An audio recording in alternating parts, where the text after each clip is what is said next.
नमस्कार। कुछ तो लोग कहेंगे, लोगों का काम है कहना। जी नमस्कार, सही सुना।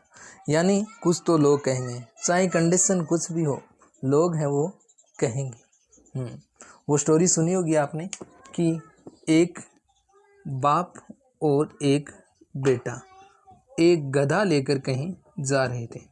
जैसे ये गांव से वो गुजरते हैं तो गांव वाले उनको कहते हैं कि देखो कितने मूर्ख हैं, सवारी पास हैं फिर भी ये पैदल चल रहे हैं।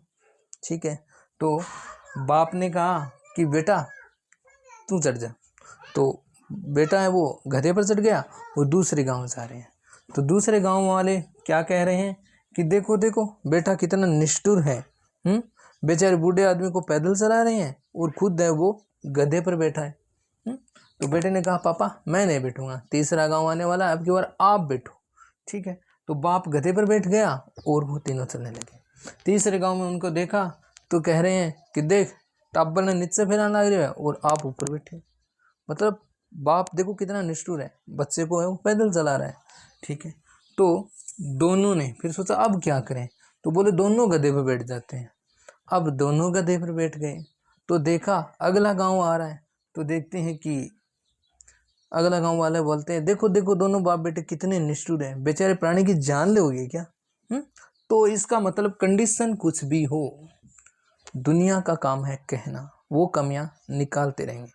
ठीक है, तो हमें अपनी ज़िंदगी अपनी शर्तों पर जीनी चाहिए। यही आज की कहानी का सारांश है, शिक्षा है। तो आज की वीडियो में आप यही देखेंगे। ठीक है, मार्केट में बनना है तो चर्चाएं तो होगी। ठीक है, मुर्दे आदमी की चर्चाएं नहीं होती, उसके बाद में सब अच्छे हो जाते हैं। तो ठीक है, तो आज देखिएगा वीडियो। शिल्पा शहर की पढ़ी लिखी और होशियार लड़की है, जिसकी शादी उसके पापा के सालों पुराने वादे की वजह से गांव के विकास से हो जाती है। शिल्पा की सास पुराने ख्यालों की होती है। अरे शहर की हो, इसका मतलब ये नहीं कि जो मन आए करोगी।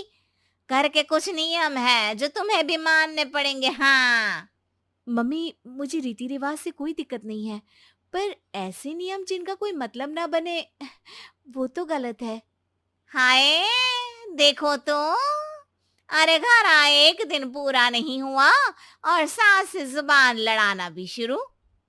नहीं हो बहू हो, अपनी हद में रहना सीख लो। हाँ इतने में विकास भी वहां आ जाता है। माँ, मुझे लगता है शिल्पा को घर रहने की जगह दुकान चलना चाहिए।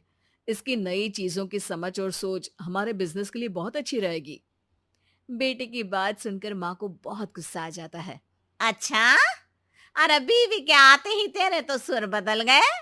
अगर ये दुकान जाने लगी तो गांव में क्या इज्जत रह जाएगी हमारी। है लोग क्या कहेंगे, ये कहीं नहीं जाएंगी बस। हाँ माँ के आगे और कुछ बोले बिना विकास वहां से चला जाता है और सास शिल्पा को घर के कामों में लगा देती है।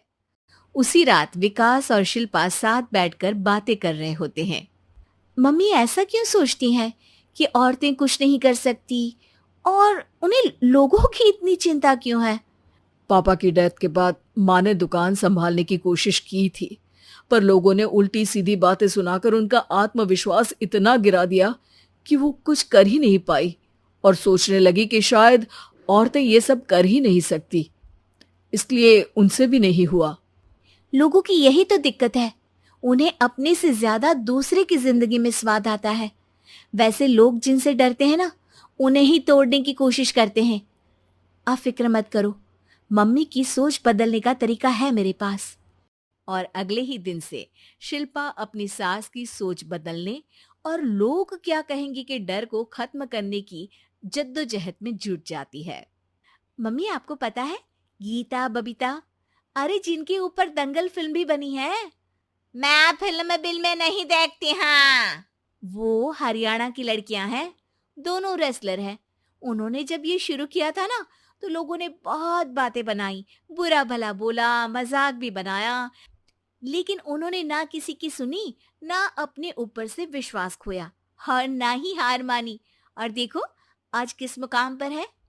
अरे तो ये सब मुझे क्यों सुना रही है? हाँ नहीं नहीं, बस ऐसे ही, हमें अपने आसपास की खबरें तो रखनी चाहिए ना। ऐसा कहकर शिल्पा अपनी सास को सोच में डालकर वहां से चली जाती है। अब शिल्पा हर दिन दुनिया के अगेंस्ट अपनी हिम्मत से सक्सेसफुल बनने वाली लड़कियों की कहानी अपनी सास को सुनाने लगती है। इसी तरह कुछ समय बीत जाता है। और माँ, आजकल बहुत चुप चुप रहती हो, सब ठीक तो है ना? बस कुछ सोचती रहती हैं, इसीलिए ज्यादा बोल नहीं पाती। ऐसा क्यों हुआ माँ, कोई दिक्कत है क्या?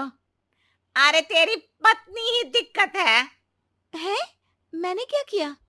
अरे रोज मुझे कुछ समझाने के मकसद से एक नई कहानी सुनाती है, पर खुद नहीं जानती कि मुझे सब पहले से पता है। हाँ, तो फिर दिक्कत क्या है माँ? लोग क्या कहेंगे? अरे उनका तो काम ही है कुछ ना कुछ कहना। आप ये सोचो कि उन्हें नजरअंदाज करके हम साथ मिलकर किस ऊंचाई पर पहुंच सकते हैं। बेटे और बहू की बातों से सोच में पड़ी माँ वहां से चली जाती है। अगली सुबह सबसे पहले तैयार सास आवाज लगाकर बेटे और बहू को बुलाने लगती है। अरे कहाँ सोते पड़े हो दोनों?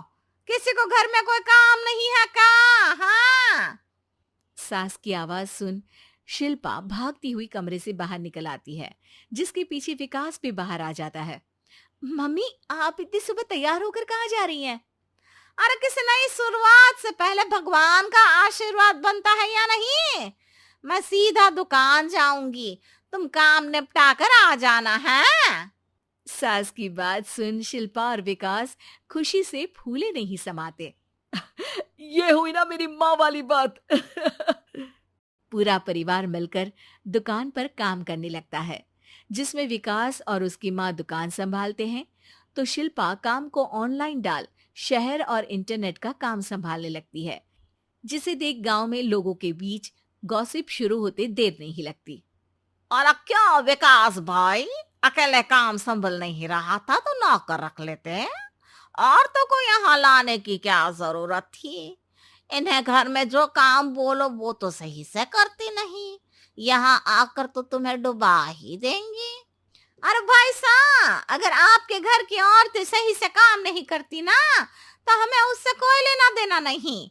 यहाँ आपकी पंचायत के लिए किसी के पास समय नहीं है। हाँ, करारा जवाब सुन बातें सुनाने आए लोग मुंह लटकाए उल्टे पैर वापस चले जाते हैं। वाह मम्मी, ये तो अब दोबारा कभी भूल कर भी यहाँ नहीं आएंगे। I am so proud of you. अरे बहुत हुआ, हाँ काम पर लगो चलो। तीनों आपस में काम बांटकर अपने अपने काम पर लग जाते हैं। इसी तरह दिनों के साथ महीने बीतते हैं, जिसमें शिल्पा की पढ़ाई, विकास की मार्केट स्किल और सास की फाइनेंशियल मैनेजमेंट से उनकी दुकान बहुत अच्छा बड़ा बिजनेस बन जाता है, जो गांव के साथ साथ शहर में भी अच्छा खासा मशहूर हो जाता है। अरे सच ही कहते थे तुम दोनों, लोगों का तो काम ही होता है कहना। अब हमें सुनना है या नजरअंदाज करना है वो तो हमारे ऊपर है। हाँ, आपकी शुरुआत में गालियां और आसमान छूने पर तालियां, ऐसे लोगों का तो काम ही है पलटना। इनकी बातों से हमें कभी अपनी राह बदलनी नहीं चाहिए, बल्कि अगर बातें बन रही है तो समझ जाओ कि रास्ता सही है।